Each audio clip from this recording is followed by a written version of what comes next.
J'ai décidé de partir aux États-Unis d'abord parce que j'avais ma fille aînée qui était à Los Angeles. Et ensuite, ça faisait depuis 2005, pendant 10 ans, j'ai fait des opérations en Floride. Et j'avais vraiment envie de venir aux États-Unis et de connaître un nouveau marché.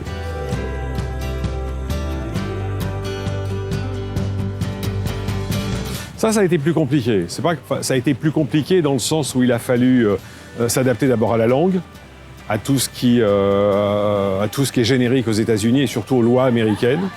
Donc il a fallu le temps que je comprenne ça et comprendre comment ça marche.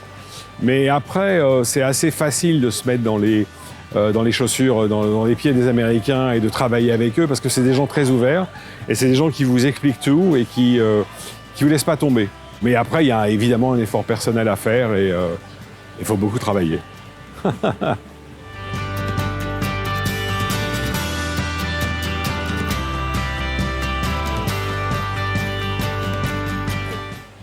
Alors, les principaux défis, je crois que n'importe quel Français ou étranger qui vient aux États-Unis pour travailler dans l'immobilier ou dans un autre secteur, d'abord, ça dépend dans quel état il est.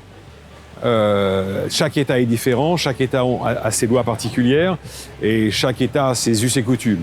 Les Américains ont une spécificité, c'est qu'ils déménagent à peu près entre 7 et 10 ans. Ils ne sont pas attachés comme nous, on est attachés en France. Et puis s'adapter aux conditions du marché, comprendre comment fonctionnaient les emprunts, comment fonctionnaient les lois américaines.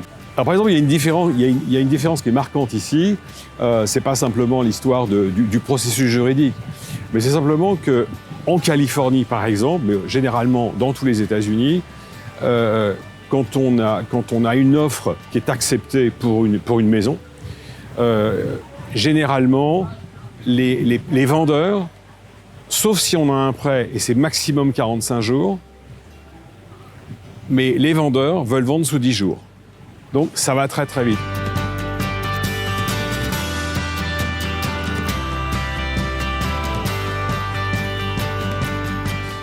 Je leur conseillerais d'abord de venir voir comment ça se passe, de bien comprendre et surtout de ne pas hésiter à poser des questions à la fois à des agents immobiliers français qui sont implantés aux États-Unis, qui peuvent leur expliquer et surtout d'essayer de vraiment comprendre comment fonctionne le marché parce qu'il est totalement différent du marché français et surtout savoir que quel que soit le nombre d'années qu'ils ont d'expérience, ce qui a été mon cas en France, ici on recommence à zéro.